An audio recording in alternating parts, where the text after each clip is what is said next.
Hello students, welcome to Magnet Brains Hindi. मैं लाली वर्मा आप सभी विद्यार्थियों का मैग्नेट ब्रेन्स हिंदी में बहुत बहुत स्वागत करती हूँ। स्वागत करने के साथ साथ ये आशा भी करती हूँ कि आप सभी स्वस्थ होंगे, खुश होंगे, प्रसन्नचित्त होकर अपने आप का ख्याल रख रहे होंगे। हमारी हेल्थ ही हमारी सबसे पहली प्राथमिकता है और इसको आपको प्रायोरिटी देनी ही होगी, क्योंकि जब हम रहेंगे स्वस्थ तभी हम सारे कार्यों को कर पाएंगे और तभी हम सारे कार्यों को मन लगाकर पूरा करेंगे। और जब किसी कार्य में 100% समर्पण दो ना, तो उसका रिजल्ट भी बहुत अच्छा आता है। जैसे मैग्नेट ब्रेन्स ने आपके लिए 100% फ्री एजुकेशन दिया है, जी हाँ, जिसमें आपको English medium kindergarten to class 12th और हिंदी मीडियम कक्षा 7वीं से 12वीं तक ही ऑनलाइन स्कूल एजुकेशन है भैया, फ्री, बिल्कुल। और एक बात बता दूं कि ना केवल स्कूल एजुकेशन बल्कि सभी प्रकार की प्रतियोगी परीक्षाओं के वीडियोस भी आपको प्रोवाइड किए जाते हैं 100% फ्री। जिस तरह से magnet brains 100% free online education देता है, उसी तरह से आपको 100% अपने आप का ख्याल रखना है, ताकि हम रहेंगे फिट और तभी होंगे हिट। जैसे मैग्नेट ब्रेन्स बन चुका है भारत का नंबर 1 प्लेटफॉर्म, उसी तरह से आपको भी अपने आप में नंबर 1 बनना है। वो बनेंगे कब? जब हम रहेंगे स्वस्थ। तो स्वस्थ शरीर में ही स्वस्थ मस्तिष्क का वास होता है। और अपने आप का ख्याल रखते हुए आ जाइए, हम चलते हैं अपनी पाठ्य पुस्तक के 10वें पाठ। कविता का नाम है निम्मों की मौत पर। कवि हैं विजय कुमार जी, जिन्होंने अपनी संवेदनाओं के माध्यम से कविता में एक अलग ही जान फूंक दी है, बिल्कुल, क्योंकि ये कोई कल्पना नहीं है, ये वास्तविकता है। इसी चैप्टर का हम करने वाले हैं कंप्लीट चैप्टर रिवीजन। हर एक छोटी छोटी बात का हम यहाँ पर जिक्र करने वाले हैं। हम यहाँ पर चर्चा करने वाले हैं कविता की, उसमें निहित भावों की और कवि के अपने मन के विचारों की और अनुभवों की। साथ ही साथ हम जो भी प्रश्न इसमें बन सकते हैं एक्स्ट्रा, जैसे बिहार बोर्ड सॉल्यूशंस का वीडियो आपने देखा, यदि नहीं देखा है तो उसको देखिएगा, और यदि देख लिया है तो फिर भी आप इसमें देखिएगा कि उसमें और कौन कौन से ऐसे प्रश्न हैं जो आपको समझ में नहीं आ रहा है। क्योंकि प्रश्न हमेशा विद्यार्थियों की तरफ से ये आता है कि मैडम या सर, क्या बीच में से भी प्रश्न आएंगे या पीछे लिखे हैं वही प्रश्न आएंगे, है ना? आता है ना आप लोगों की तरफ से। तो हम कहते हैं कि हाँ, बीच में से भी आएंगे। अब बीच में से यदि कोई प्रश्न आ गया तो OMG, कैसे लिखें, इसका अर्थ क्या है? देखो, क्वेश्चन सिर्फ घुमा फिरा दिया जाता है, बाकी उसका आंसर तो वही रहता है जो आंसर है। इसलिए घूमे फिरे गए प्रश्नों की भी हम चर्चा करने वाले हैं इस वीडियो में। तो बने रहना मेरे साथ शुरू से लेकर अंत तक कंप्लीट चैप्टर रिवीजन में। सबसे पहले हम जानेंगे कवि विजय कुमार जी का जीवन परिचय। उसके बाद हम कविता का सार भी देखेंगे कि आखिर कवि ने इस कविता के माध्यम से क्या बताना चाहा है। कविता के माध्यम से निम्मों की मौत पर, अर्थात कवि क्या कहना चाहते हैं, किसकी कहानी है? अब आप कहोगे घरेलू नौकरानी की कहानी है मैडम, हमने तो आपका पहला वीडियो देख लिया, तो वेरी गुड। और जानिएगा, क्योंकि जितनी बार हम अभ्यास करते हैं किसी भी बात का या कोई भी लेसन का, वो हमेशा हमारे मस्तिष्क में विराजित हो जाती है और फिर हमें परीक्षाओं से डर नहीं लगता। तो आ जाइए, करते हैं शुरुआत complete chapter revision. Vijay Kumar ji, Vijay Kumar का जन्म सन 11 नवंबर सन 1948 में मुंबई में हुआ। उनकी शिक्षा दीक्षा मुंबई में ही हुई। उन्होंने MA हिंदी और PhD की डिग्री मुंबई विश्वविद्यालय से प्राप्त की। उनकी पहली कविता दोपहर 1969 में धर्मयुग में छपी और पहला कविता संग्रह अदृश्य हो जाएंगी सूखी पत्तियां सन 1981 में प्रकाशित हुई। सन 1986 में उनकी एक आलोचना पुस्तक 60 हिंदी कविता परिवर्तित दिशाएं प्रकाशित हुई। उन्होंने चर्चित लघु पत्रिका पहल के लिए समकालीन अफ्रीकी साहित्य और पाकिस्तानी शायर अफजाल अहमद सैयद की कविताओं के विशेष अंकों का संयोजन भी किया। उन्होंने रंग भेद के विरुद्ध लिखी गई अफ्रीकी कविताओं का अनुवाद अंधेरे में पानी की आवाज नाम से किया। आपको पता है ना कि किस तरह से अफ्रीका में रंग भेद अपनाया जाता था।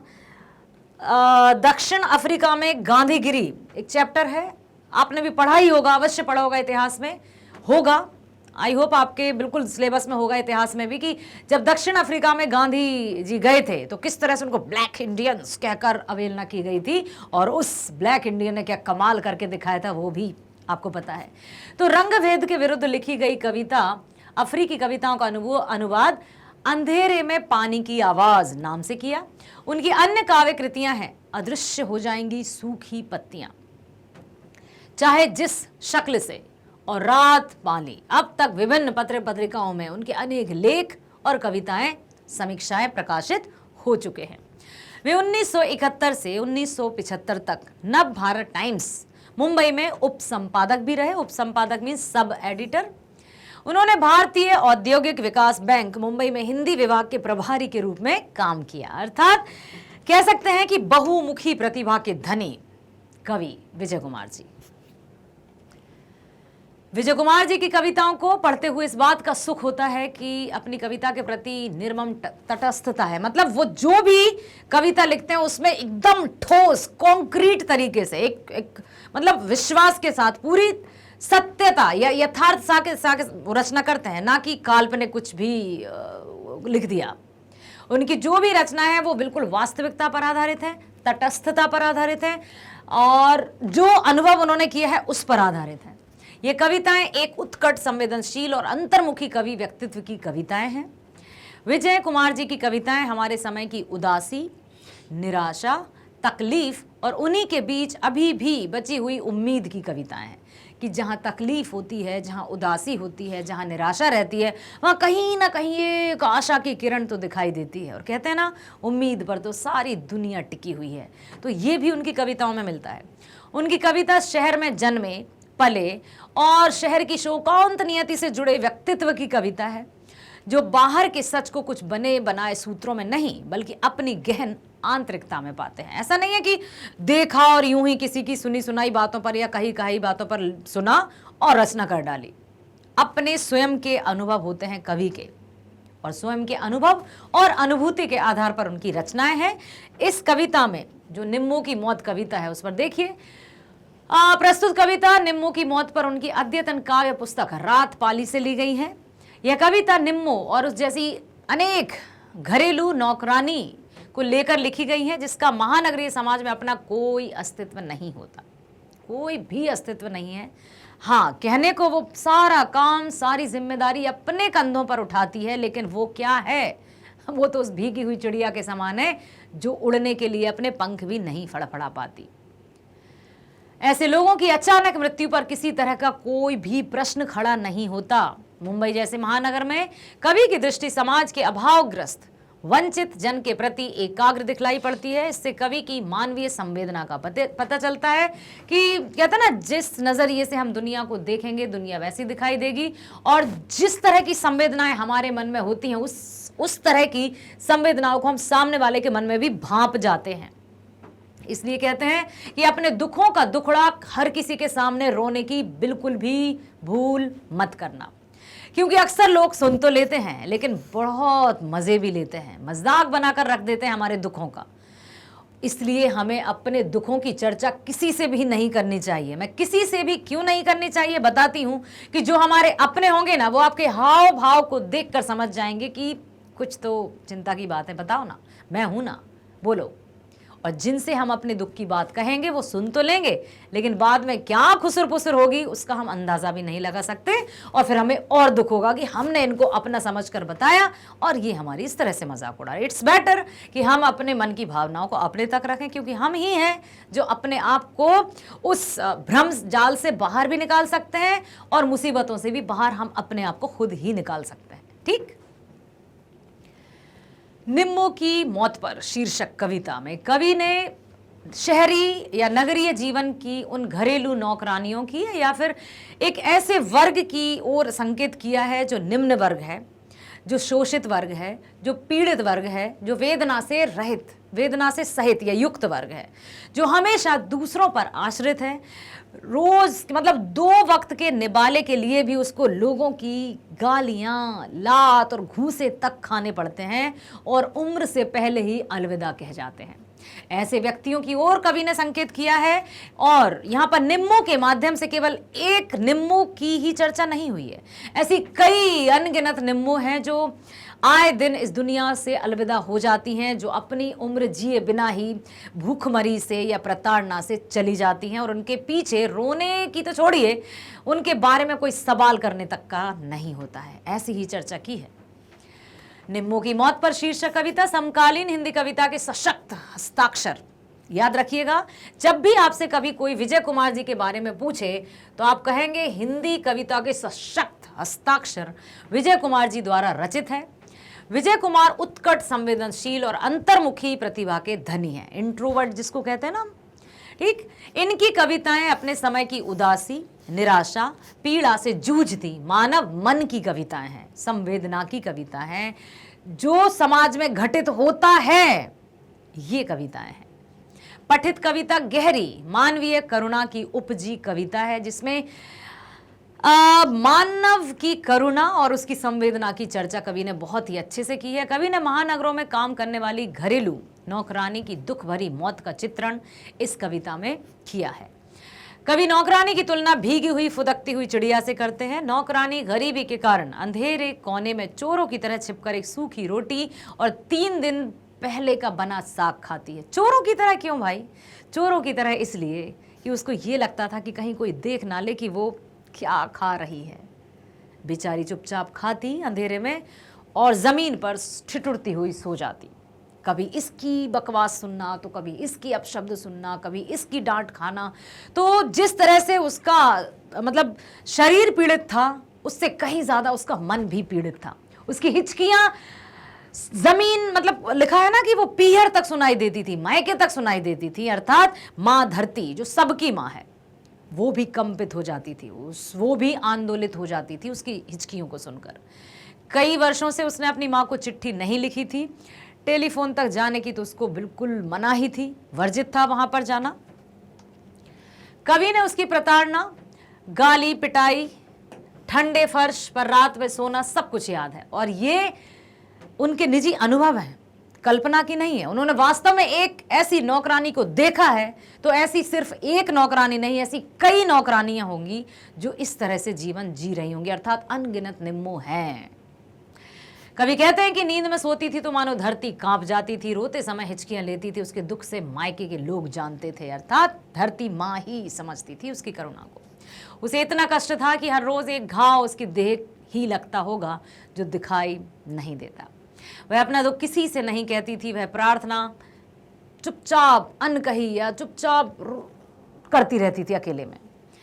वह मात्र 30 वर्ष में संसार से विदा हो गई है। उसे संसार से जाने को नहीं थी उम्र, क्योंकि औसतन आयु 60 वर्ष मानी जाती है और वो तो महज 30 वर्ष में चली गई। अभी कम से कम उसे 30 वर्ष और जीवित रहना था, परंतु वह एक दिन रेत की दीवार की तरह भर भरा कर गिर गई।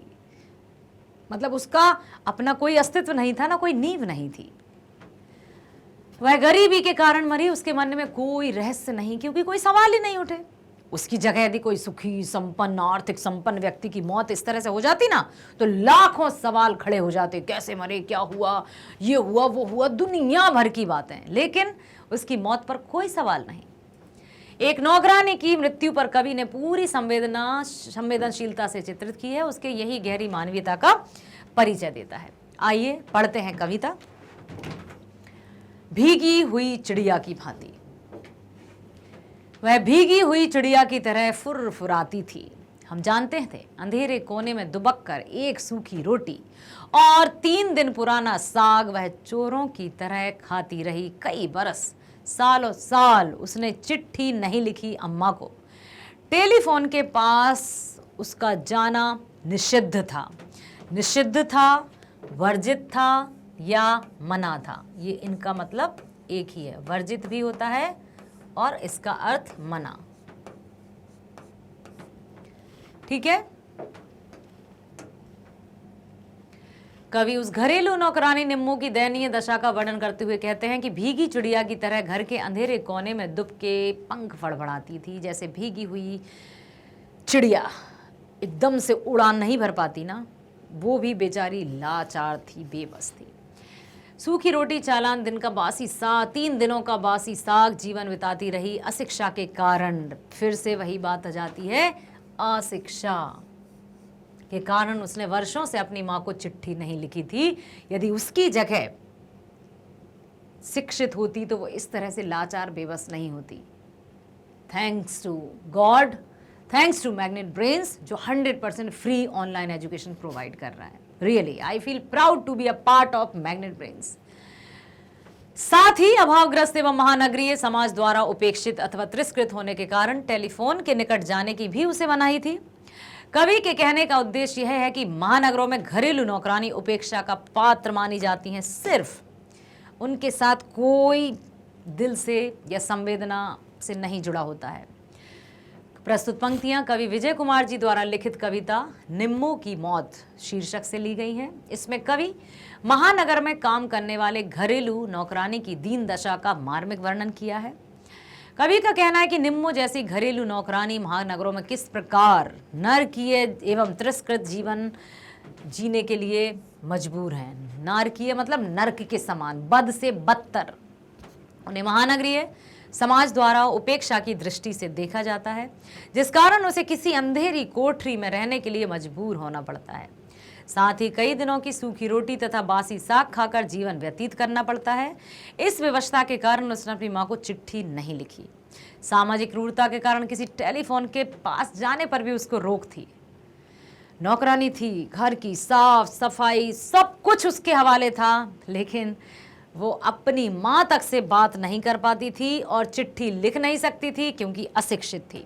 शिक्षा प्राप्त करना हमारे लिए बहुत बड़े गर्व की बात है।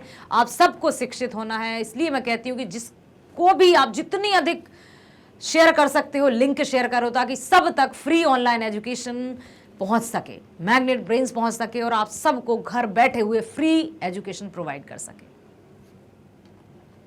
घरेलू नौकरानी के माध्यम से कवि यह स्पष्ट करना चाहता है कि महानगरों में नौकरों का घोर शोषण होता है। उन्हें ना तो उचित मजदूरी मिलती है और ना ही उचित सम्मान। मजदूरी भी मतलब जितना अधिक वो देते हैं ना, श्रम, मेहनत, समर्पण, उसका आधा भी उन्हें प्राप्त नहीं होता है। साथ ही साथ सम्मान तो मिलता ही नहीं है। महानगरीय समाज असंवेदनशील तथा अमानवीय प्रवृत्ति के होते हैं और यही कवि ने बताया है। हमें मालूम था लानतों, गालियों और घूसों, लातों के बाद लेटी हुई ठंडे फर्श पर गए रात जब। उसकी आंखें मुनती थीं, एक कंपन पूरी धरती पर पसर जाता था। उसकी वेदना, उसकी पीड़ा, उसके दर्द को सिर्फ और सिर्फ माँ भूमि, माँ भारती ही समझ सकती थी। उसकी थमी हुई हिचकियां उसकी पीहर तक चली आती थीं। हर रोज एक अनुपस्थित घाव उसके शरीर के भीतर कहीं रहा होगा और शायद कुछ अनकही प्रार्थनाएं नींद में। उसकी थमी हुई हिचकियां जब वो रोती बिलखती थी, क्योंकि दर्द तो उसको असह नहीं होता था, उसके पीहर तक चली जाती थी, अर्थात माँ भारती भी कांप उठती थी उसकी हिचकियों से। माँ मतलब भूमि, धरती भी कांप उठती थी। एक अनुपस्थित घाव उसके शरीर के भीतर कहीं रहा होगा। बाहरी चोट भले ही दिखाई ना दे, परंतु उसके मन के जो घाव थे वो तो समझ सकते हैं। और शायद कुछ अनकही प्रार्थनाएं नींद में।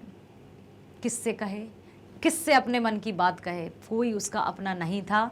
चुपचाप दुबक कर एक कोने में रोती रहती थी। कवि महानगरों में काम करने वाली घरेलू नौकरानी की दारुण दशा का वर्णन करते हुए कहते हैं कि उन्हें गृह स्वामी की डांट, गाली सुनने के साथ साथ लात तथा घूसे भी सहन करने पड़ते हैं। और ये अशिक्षा। वह रात में जब सोती थी तो उसका हृदय विदीर्ण हो जाता था, बहुत दुखी बिलखता रहता था, लेकिन वो अपनी वेदना को कहे भी तो किससे कहे। फलतः वह अपनी विवशता पर कराह उठती थी और मन की व्यथा उसे झकझोर डालती थी। यही व्यथा उसकी आह बन उसके मायके तक चली जाती थी। कवि ने यहाँ पर मायके अर्थात मातृभूमि या धरती से माना है। ठीक है। कवि कहते हैं कि हर दिन के इस अमानवीय व्यवहार ने उसे अपने आप से घृणा उत्पन्न करने पर कर दिया कि वो यही सोचती थी कि मैं क्या करूं, कहाँ जाऊं, किससे कहूं। लाचार, बेबस, विवश, कुछ नहीं कर सकती थी और सुप्त अवस्था में जीवन मुक्ति के लिए प्रेरित करने लगती थी कि मैं बस इस जीवन से मुक्ति पाना चाहती हूँ। क्योंकि ना तो वो मतलब लिखा है ना कवि ने कि खा तक नहीं पाती थी सही से, बासी रोटियां और बासा साग उसको मिलता था। कवि का कहना है कि महानगरीय लोग निर्मम, निष्ठुर तथा अमानवीय होते हैं। वे घरेलू नौकरों के साथ निर्ममतापूर्ण व्यवहार करते हैं और यहाँ पर एक और बात मैं कहना चाहूँगी कि ऐसा नहीं है कि सभी व्यक्ति एक समान हो। कुछ बहुत अच्छे व्यक्ति भी रहते हैं जो अपने घर में काम करने वालों को नौकरों की तरह नहीं बल्कि परिवार के सदस्यों की तरह रखते हैं और उनके मान सम्मान का भी विशेष ध्यान रखते हैं। तो ऐसे लोग भी हैं, क्योंकि दुनिया में जब तक सच्चाई है, अच्छाई है, तब तक दुनिया टिकी है। यही एक है कि मानवता की भावना जब तक है, जब तक मानव और प्रकृति का साथ है। जिस दिन ये पूर्ण रूप से समाप्त हुई उस दिन प्रकृति का मतलब चक्र भी रुक सकता है। इसलिए अपने मन में मानवता की भावना तो हमेशा हमें रखना है। कवि निम्मो की दारुण दशा का वर्णन करते हुए कहते हैं कि गृह स्वामी उसके साथ क्रूरतापूर्ण व्यवहार करते थे। उसे नित्य डांट एवं गाली देने के साथ ही लात और घूंसों से प्रहार करते थे। लाचार विवश निम्मो विकल उठी। इस विकलता से धरती माँ भी कांप उठती थी और वह अपने भाग्य पर रोने लगती थी। अब भाग्य पर रोने का उसके पास कारण था, क्योंकि वो अशिक्षित थी। यदि कर्म के प्रति उसे पहले से शिक्षा प्राप्त हो जाती या फिर मैग्नेट ब्रेन्स जैसा चैनल होता जो फ्री प्रोवाइड शिक्षा करता, तो शायद उसको ये दिन नहीं देखने पड़ते। ये रुदन उसके मायके तक चली जाती थी, अर्थात अपने मायके की निर्धनता पर तरस आ जाती थी कि निर्धनता के कारण उसे नारकीय एवं त्रासदीपूर्ण जीने पर मजबूर होना पड़ा। चलते हैं अगले काव्यांश पर। यह शरीर तो 30 बरस पहले से इस दुनिया में था और 30 बरस उसे और रहना था यहाँ पर। एक दिन रेत की दीवार की तरह गिरी वह सहसा, उसके चले जाने में कोई रहस्य नहीं। जिस तरह से रेत की दीवार भर भरा कर गिर जाती है, जिसका अपना कोई मतलब वजूद नहीं रहता, जरा से स्पर्श से, जरा सी छुअन से या इशारे मात्र से वो गिर जाती है, बिखर जाती है। उसी तरह से उसका भी जीवन रहा और उसकी मौत पर किसी ने कोई सवाल खड़े नहीं किए, किसी को कोई फर्क नहीं पड़ा, क्योंकि नौकरी तो थी ना, दूसरी नौकर रख लेंगे। बस ये है मतलब निम्मो की तरह कवि ने ये बताया कि सिर्फ एक निम्मो नहीं, निम्मो की तरह कई अनगिनत ऐसे लोग होंगे जो इस तरह की पीड़ा आज भी सह रहे होंगे बिकॉज ऑफ अशिक्षा। शिक्षा है तो हम इतना कुछ भी कभी भी नहीं सहेंगे, इसलिए सबको शिक्षित तो होना है। तो आइए पढ़ते हैं। कवि कहते हैं कि यह शरीर अर्थात निम्मो 30 वर्षों तक इसलिए जीवित रही क्योंकि उसे इतने दिनों तक जीवित रहना था, यदि विधि का विधान कहा जाए। हाँ भाई, अब उसकी उम्र इतनी ही थी, भगवान ने जन्म दिया है वही लेगा। यहाँ पर ये कहते हैं यानी उसकी आयु 30 वर्ष की ही थी, लेकिन एक दिन जब वह बालू की भीत की तरह, बालू की भीत मतलब रेत की दीवार की तरह समान एकाएक ढह गई, अर्थात उसकी मृत्यु अचानक हो गई, तो उसकी मृत्यु के कारण के बारे में कभी किसी ने कोई चर्चा ही नहीं की, क्योंकि किसी को कोई फर्क ही नहीं पड़ा। तात्पर्य है कि महानगरीय समाज में गरीबों की अचानक मृत्यु पर कोई प्रश्न खड़ा नहीं होता। कवि यह भी कहते हैं कि निम्मो 30 वर्ष तक अनेक प्रकार की यातनाओं से सहन करती हुई जीवित रही, क्योंकि इतने वर्षों तक उस सारी दिक्कतों के सामने उसको जीवित रहना था। जितने वर्षों तक जीवित रहना निश्चित रहता है, व्यक्ति की मृत्यु उससे पहले नहीं हो सकती, इसलिए ऐसी मान्यता है। निम्मो भी 30 वर्ष पहले बालू की 30 वर्ष पूरी करने के बाद बालू की भीत के समान अचानक ढह गई और उसकी मृत्यु हो गई। सामाजिक विषमता की ओर आकृष्ट करते हुए कवि कहते हैं कि कितनी बड़ी विडंबना है ना जीवन की। सच में मतलब एक तरफ वही इंसान है, वो इंसान ही, लेकिन एक तरफ वो बना रहता है अपने आप में अहंकार में डूबा हुआ, दूसरी तरफ किसी के पास 2 जून की रोटी तक नहीं है, 2 निवाले तक नसीब नहीं होते। कितनी बड़ी विडंबना है कि गरीबों की अचानक मृत्यु पर कोई प्रश्न खड़ा नहीं होता, जबकि अमीरों की अचानक मृत्यु पर अनेक सवाल खड़े हो जाते हैं, उसकी जांच पड़ताल की जाती है। निम्मो जीवन पर्यंत दुख और त्रासदी की चक्की में पिसती रही, लेकिन उसकी ओर लोगों का ध्यान ही नहीं गया। अतः यह दोषपूर्ण सामाजिक व्यवस्था तथा अमानवीय व्यवहार की ही निशानी है, यही कवि ने बताया है। समझ आया? कोई भी प्रश्न यदि आपके मस्तिष्क में उपज रहे हों, मैं बार बार यही कहूंगी कि नहीं समझ में आ रहा है, दोबारा वीडियो देखिए, फिर भी नहीं समझ में आ रहा है ध्यान पूर्वक देखिए, और फिर भी नहीं आ रहा है तो कमेंट बॉक्स में लिखिए कि आपको कौन सी पंक्ति में क्या प्रॉब्लम है। वैसे तो मैं अधिकतर शब्दों का और भी पर्यायवाची शब्द लिख देती हूँ, इसके बाद भी यदि आपको कोई शब्द ऐसे लगते हैं जिनका अर्थ आपको समझ में नहीं आता तो निसंकोच कॉमेंट करिए। जब भी मैं आपके कॉमेंट देखूंगी रिप्लाई जरूर करूंगी, ठीक है? बने रहिए हमारे साथ, क्योंकि हम हैं आपके लिए। मैग्नेट ब्रेन्स है आपके लिए जो 100% free online school education provide करता है। English medium, kindergarten to class 12th Hindi medium कक्षा 7वीं से 12वीं तक की ऑनलाइन स्कूल एजुकेशन 100% फ्री। और साथ ही साथ सभी प्रकार की प्रतियोगी परीक्षाओं के वीडियोस जैसे NTSC, olympiad, IIT, JEE, NEET, UPSC, bank, insurance, CIB, JIB, RRB, SSB, सभी प्रकार की प्रतियोगी परीक्षाओं के वीडियोस आप देख सकते हैं मैग्नेट ब्रेन्स पर एब्सोल्युटली फ्री। अधिक से अधिक वीडियोस देखिए, लाइक कीजिए, सब्सक्राइब कीजिए क्योंकि सब्सक्रिप्शन का कोई चार्ज नहीं है। अधिक से अधिक शेयर कीजिए ताकि कोई भी संपूर्ण भारत में या देश विदेश में जहां भी हो वो अशिक्षा का शिकार तो कभी ना हो। हमने देखा ना अभी कविता में किस तरह से अशिक्षा के शिकार होने के कारण निम्मों को अपनी आयु से पहले ही परलोक सिधार गई हो। कवि ने इसी तरह के प्रश्न चिन्ह भी लगाई हैं कि आखिर क्यों। तो शिक्षित होंगे ना, हम शिक्षित होंगे, सशक्त होंगे। मैग्नेट ब्रेन्स टीम के साथ आप जुड़े रहिए हमारे साथ। मिलते हैं नेक्स्ट वीडियो में। स्वस्थ रहिए, खुश रहिए। Bye, thank you so much.